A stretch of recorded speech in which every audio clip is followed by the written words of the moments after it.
Assalamualaikum warahmatullahi wabarakatuh. Perkenalkan, nama saya Zuwita Azharo Simangora dengan NIM 212203888 ingin menjelaskan tentang fungsi-fungsi sistem komputer dan fungsi-fungsi elemen penyusun sistem komputer.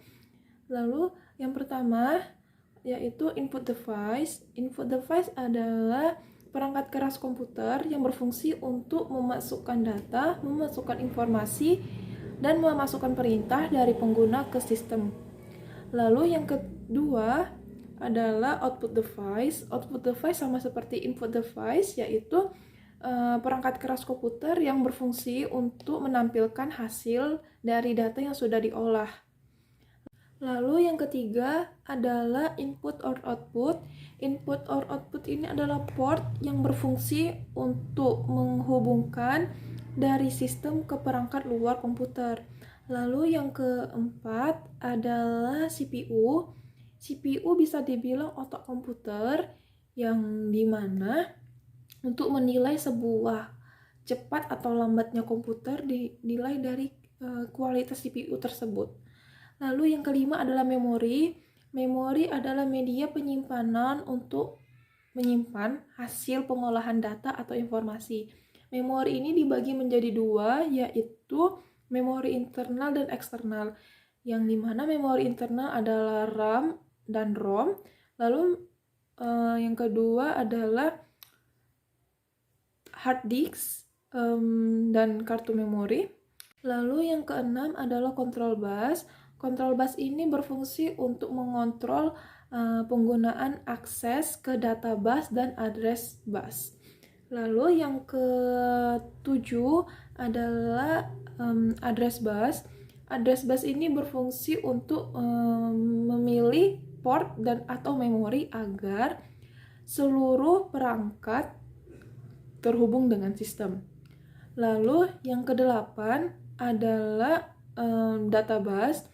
Database ini berfungsi untuk menyalurkan data ke dalam sistem, yaitu perpindahan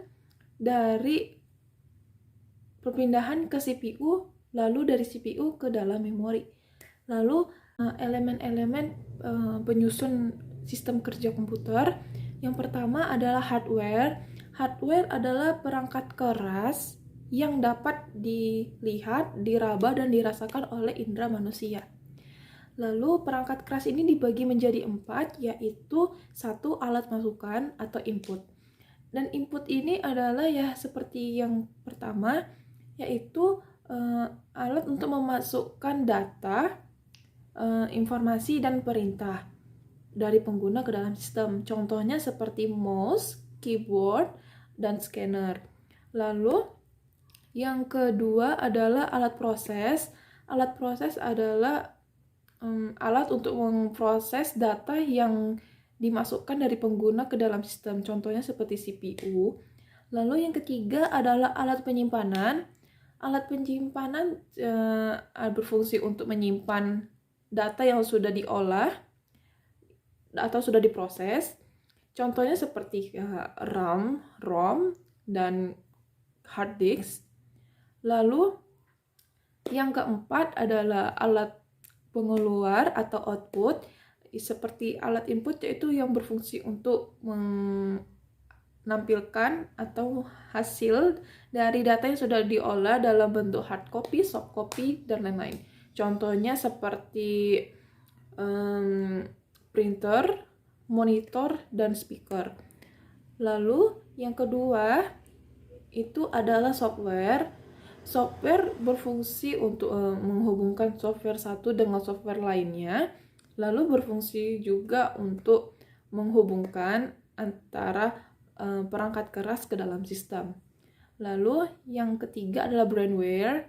Brainware ini ya bisa disebut sebagai pengguna komputer tersebut, dan brainware ini dibagi menjadi 4, yaitu entry data, operator, programmer, dan program analis. Dan keempat-empat ini memiliki tugas yang berbeda-beda atau fungsi yang berbeda-beda.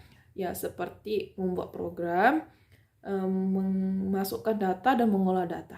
Nah, sekian dari penjelasan saya mengenai tugas ini. Mohon maaf jika ada memiliki kesalahan. Assalamualaikum warahmatullahi wabarakatuh.